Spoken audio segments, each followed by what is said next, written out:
In today's press conference, we listened to multiple sources, but we took the main two and compile our analysis of the circumstance from this weekend's ICE attack and the police response. Let's get started. Good morning, Mayor. Good morning. Can you confirm the reports that Chicago police were ordered to stand down when ICE agents were surrounded and rammed by cars? And do you want Chicago police not to help ICE agents? Our police officers respond to every single emergency in this city. The brave women and men who sign up to serve and protect this city are committed to keeping us safe. And what we have made very clear is through our welcoming city ordinance, when it comes to civil immigration enforcement, absent a warrant, our police department will not dub as federal ICE agents. In fact, we believe it's antithetical to driving violence down in the city of Chicago. When people call 911, we do not ask what their immigration status is, right?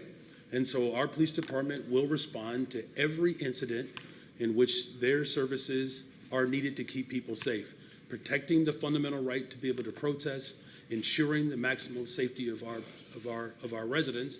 That is the top priority of our administration. Can you confirm, though, were Chicago police told to stand down? What I can confirm is that our police department responds to every single 911 call. When 911 is called and there's an emergency, our police department shows up, as they've always done. And again, per the Chief of Patrol, we have all the units that, per 999, Chief of Patrol said all units clear out from there. We're not sending anybody over to that location. We're not sending anybody over to that location. The nation's largest police union with full-throated condemnation. The group's president said members are shocked and appalled, adding they believe that when an officer calls for assistance, you answer no matter what. And Harris, we're hearing from a lot of rank-and-file Chicago cops who say that they are outraged that they were ordered to stand down after federal agents were attacked. The communication for the stand down appears to have come from the Chief of Patrol himself over the communications platform with the Office of Emergency Management and Communication, reading very clearly, no units will respond to this. Multiple police sources have confirmed that that message is authentic, and it is backed up by audio of the stand-down order. So the Chief of Patrol, clear everybody up. We're not responding over there. All right, and 999, just to confirm, 39th Police in Kedzie, they were saying that they were being surrounded by that large crowd, and they were requesting the police were not sending, waving off all the cars heading to 39th Police in Kedzie. Again, those are the orders we're being given.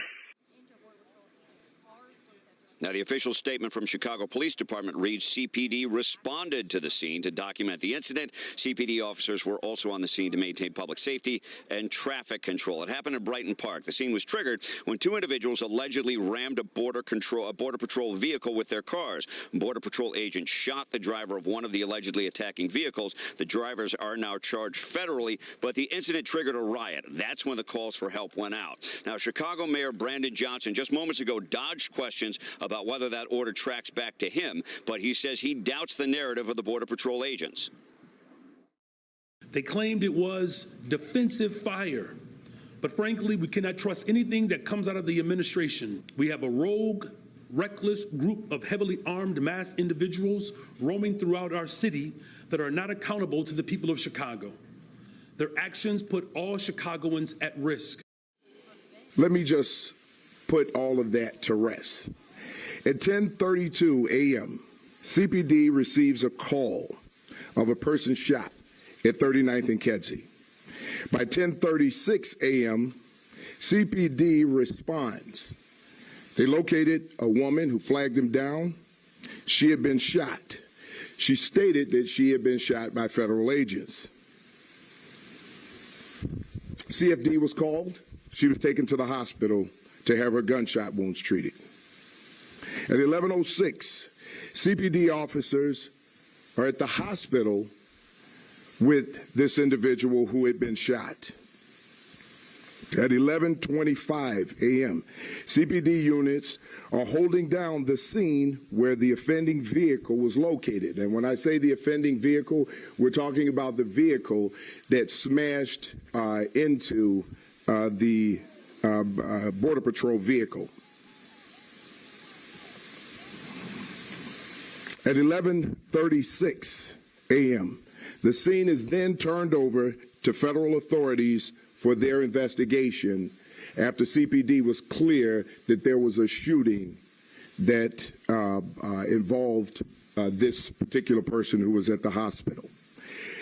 At 12:12 p.m., in a separate incident, and I believe people have been conflating these two things. In a separate incident from the shooting, there was a vehicle that rammed federal agents off the road, ran them off the road at 3200 West 35th Street. They crashed as a result of it. That offending vehicle also struck another vehicle in that location, another federal vehicle in that location, and then fled the scene. Our officers arrived on the scene to do the reports and document everything that happened. We have no documented injuries from that incident.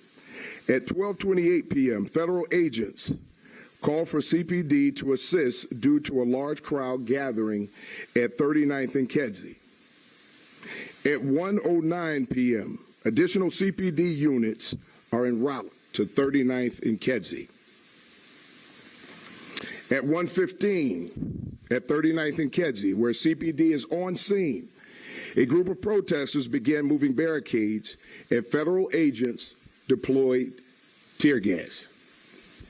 At 2:56 p.m., objects are being thrown at CPD by members of the public. Federal agents again deployed gas to leave the area. So let me just kind of break down what happened there, because at 3:48, everything was all clear. When our officers arrived on scene, they met with the federal agents who were out there. The federal agents had deployed chemical agents. They deployed chemical agents while our officers were there. Those who will tell you that our officers weren't there, say that to the 27 officers who were affected by the chemical agents that were deployed by federal agents. There were 27 reports done to document our officers who were affected by that gas. I've since had a conversation with federal agents, and on that particular day, I spoke with the leadership of the federal agency. We talked about things as to how we were going to work this out. You see, communication is the key here. Communication does not mean collaboration. This had nothing to do with immigration enforcement. What it had to do with a scene where someone in our city was shot, and we, as CPD, are responsible for showing up, documenting that, even when the shooting and the investigation has been taken over by the FBI. We stayed out there for the crime scene to make sure that evidence was preserved, because if that evidence isn't preserved, a proper and a well-performed investigation cannot be done if we don't preserve the crime scene. If we allow people to breach that area and contaminate the crime scene, it hurts the investigation. We have a duty to do so. So I need to be clear about a few things. When a crime is being committed, CPD is going to show up. And it doesn't matter if there are ICE agents there. We have a duty to investigate and protect our city. Now, there are a lot of talking heads out there. There are a lot of politics being used here. And people are using this for their political talking points. Well, my officers are not political pawns. My leadership team, not political pawns. Their lives are too important to play politics with these men and women who face danger every single day. This is not a game. This is not a joke. This is still our city. And we still have a responsibility to maintain safety and calm in our city. Let me first talk about the Trust Act. The Trust Act prohibits law enforcement in the state of Illinois from engaging in assisting federal agents when it comes to immigration enforcement. We abide by that law. The city ordinance, the Welcoming City Ordinance. But let me explain how important it is to understand how difficult it is for our officers at times. Because when we look at the Trust Act and the Welcoming City Ordinance, sometimes there's a struggle when you're walking that line to make sure that you're not violating either one of those things, and at the same time enforcing the law the way that we're supposed to. One thing about law enforcement, and I'll tell you this right now, you're damned if you do and you're damned if you don't. Let me make this clear. Federal agents, ICE, HSI, are officers. They are agents of law enforcement. If you box them in with vehicles, it is reasonable for them to believe that they are being ambushed and that this could end in a deadly situation. And it's reasonable for them to use force based on those conditions. Do not box in any law enforcement officer. You are breaking the law when you do that.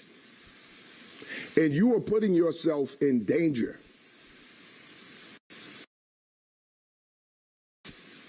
Law enforcement agents around. The question is why? What do you plan on doing? It's also reasonable for them to believe that you're eventually going to do harm to them. If you ram any vehicle, especially that one that contains law enforcement agents, and that's any law enforcement, local, state, federal, county, and you do this intentionally, this is considered deadly force. Deadly force is anything that can cause great bodily harm or death. When you plow into a vehicle that contains law enforcement agents, you're using deadly force.